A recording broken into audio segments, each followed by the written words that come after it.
Hello friends, welcome to my YouTube channel. Exercise 12.2 से question number 1 करेंगे। Simplify combining like terms. देखिए friends, ये हमारे पास एक एक्सप्रेशन दे रखी है और हमें बोला गया है कि इस एक्सप्रेशन को सिंप्लीफाई करना है। कैसे? Combining like terms. जो टर्म्स होती हैं उनके अंदर जो लाइक टर्म्स होती हैं उनको कंबाइन करके और हमें ये सिंप्लीफाई करना है। देखिए, किसी भी एक्सप्रेशन को सिंप्लीफाई करने का सबसे अच्छा मेथड यही होता है कि लाइक टर्म्स को एक साथ लिख लीजिए, उनमें से भी पॉजिटिव टर्म्स को पहले लिख लीजिए और नेगेटिव टर्म्स को बाद में लिख लीजिए, और बस उसके बाद बोर्ड मास के अकॉर्डिंग जो भी मैथमेटिकल ऑपरेशन उनके अंदर लगना है उसको हम लोग अप्लाई करते हुए चलेंगे।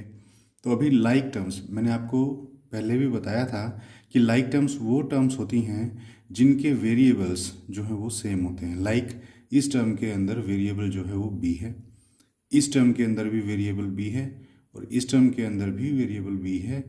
तो ये तीनों ही टर्म क्या कहलाएंगी? Like terms कहलाएंगी। अब इन तीनों टर्म्स को अगर हम कंबाइन कर देंगे तो हमारे पास सिर्फ एक ये नंबर बचा। इस नंबर को हम लोग बोलते हैं कांस्टेंट। जिस नंबर के साथ में कोई भी अल्फ़ाबेट यानी कि वेरिएबल अटैच्ड नहीं होता उसे हम कांस्टेंट बोलते हैं। तो कांस्टेंट को हम सबसे लास्ट में लिखते हैं। तो देखिए, कंबाइनिंग लाइक टर्म्स सबसे पहले कंबाइन करते हैं। कंबाइन करने में भी जो पॉजिटिव की टर्म्स हैं उनको पहले हम लिखते हैं। तो 21b ये हमारा एक टर्म है। इसके बाद पॉजिटिव की टर्म है हमारी +7b, तो +7b। अब लाइक टर्म्स में हमारी -20b है, तो इसको हम -20b यहाँ लिखेंगे। और उसके बाद हमारा बचा सिर्फ कांस्टेंट, तो कांस्टेंट हमारा लास्ट में आ जाएगा -32। अब देखिए, 21b + 7b कितना हो गया? 28b। 21b में 7b हमने ऐड किया, 28b। उसके बाद -20b, 20b इसमें से माइनस हो गया और -32 ये हमारा कांस्टेंट था। तो 28b में से अगर हम 20b माइनस करेंगे तो कितना होगा? देखिए, वेरिएबल तो वेरिएबल ही रहेंगे। 28 में से 28 कोफिशिएंट में से 20 कोफिशिएंट माइनस हो गया, तो बचा 8b और -32। अब देखिए, इसके आगे ये सिंप्लीफाई होगा नहीं क्योंकि b की टर्म्स अलग हैं और 32 जो है वो एक कांस्टेंट है। तो यही हमारा आंसर होगा। नेक्स्ट पार्ट के अंदर देखिए, -z² +13z² -5z +7z³ -15z। अब इसके अंदर भी हमको क्या करना होगा? लाइक टर्म्स एक साथ लिखनी होंगी। अब देखिए फ्रेंड, इसके अंदर z² की टर्म्स हैं, ये z² की टर्म है, ये z की टर्म है, ये z³ की है और ये फिर से z की है। अगर हम इनको पावर्स के रूप में देखें तो हमें सबसे पहले जो है वो सबसे बड़ी पावर का नंबर लिखना चाहिए। जैसे इसके अंदर है 7z³। अब और कोई z³ है नहीं, तो इसके नीचे पावर है फिर z²। तो z के स्क्वायर वाले नंबर हम लिख लेंगे 13z²। अब z² और कौन सा है? ये है -z²। इसको यहाँ लिख लीजिए -z²। अब स्क्वायर की टर्म्स और ख़त्म हो गई, अब हैं z की पावर 1 वाले। तो उसके अंदर देखिए -5z एंड -15z, ये -5z और ये -15z। अब हम क्या करेंगे? इसको सिंप्लीफाई कर देंगे। 7z³ ये तो हमारा एज इट इज़ नीचे उतर जाएगा। क्यों?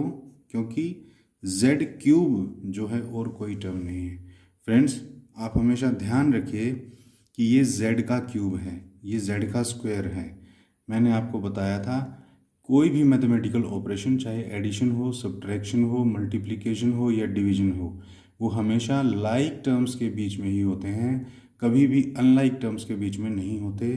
तो जैसे ये z³ है और ये z² है, इनके बीच में एडिशन कभी भी नहीं हो सकता है क्योंकि इसकी पावर 3 है और इसकी पावर 2 है। हाँ, इसकी पावर 2 है और इसकी पावर 2 है, इनके बीच में ये जो सब्ट्रैक्शन है ये ज़रूर होगा।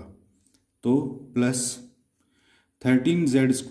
-z², 13 में से 1, ये एक तरह से 1 है, ये z² जो है ये 1 से मल्टीप्लाइड है, तो ये होगा 13 माइनस 1, तो यहाँ आ गया 12z² और लास्ट में -5z और -15z। दो टर्म्स हैं और दोनों ही माइनस की हैं, तो माइनस माइनस प्लस हो जाता है, लेकिन साइन कौन से नंबर का लगता है, जो बड़ा होता है। तो यहाँ पर बड़ा टर्म है हमारा माइनस का, तो माइनस, और वैसे इनका एडिशन हो जाना है कोफिशिएंट का। 5 + 15 कितना हो जाएगा, 20, और ये पीछे z। बस यही हमारा आंसर होगा, क्योंकि देखिए z का क्यूब एक अलग टर्म है, z का स्क्वायर एक अलग टर्म है, और z की पावर 1 जो है ये एक अलग टर्म है। अब इनके अंदर और कुछ ज़्यादा सिंप्लीफिकेशन होगी नहीं, तो यही हमारा आंसर होगा। तो थर्ड के अंदर देखिए p minus bracket p minus Q minus bracket Q minus p। Friend, जब भी कोई ऐसा क्वेश्चन आ जाए जिसमें कुछ टर्म्स हमें ब्रैकेट के अंदर दे रखी हों, तो हमारा काम यह है कि सबसे पहले हम ब्रैकेट को सोल्व करें, उसके बाद ही हम जो है इसको आगे सोल्व करेंगे। तो देखिए ब्रैकेट को सोल्व कर लेते हैं। p यहाँ बाहर माइनस है, ये बाहर माइनस है और अंदर है p माइनस क्यू, तो इसका मतलब ये है कि ये माइनस जो है 1 है। यहाँ ब्रैकेट के बाहर जब कुछ भी नहीं होता है तो मान लीजिए कि वो 1 से मल्टीप्लाई हो रहा है, तो ये एक्चुअल में -1 से मल्टीप्लाई होगी, ये p टर्म भी और ये -q टर्म भी। तो देखिए p -1 से हो रही है तो p ही आएगा, -p। अब माइनस माइनस प्लस हो जाता है। फ्रेंड्स देखिए, जब भी हम मल्टीप्लाई करते हैं तो मल्टीप्लाई के रूल्स हमें पता होने चाहिए। माइनस की कोई टर्म अगर मल्टीप्लाई हो रही है दूसरी माइनस की टर्म से, तो वो पॉजिटिव बन जाती है, मल्टीप्लाई हो जाएगा और आंसर जो होगा वो पॉजिटिव टर्म्स में आएगा। माइनस की कोई टर्म अगर मल्टीप्लाई हो रही है पॉजिटिव की किसी टर्म से, तो वो माइनस हो जाती है। पॉजिटिव की कोई टर्म मल्टीप्लाई हो रही है माइनस की किसी टर्म से, तो वो भी माइनस हो जाती है।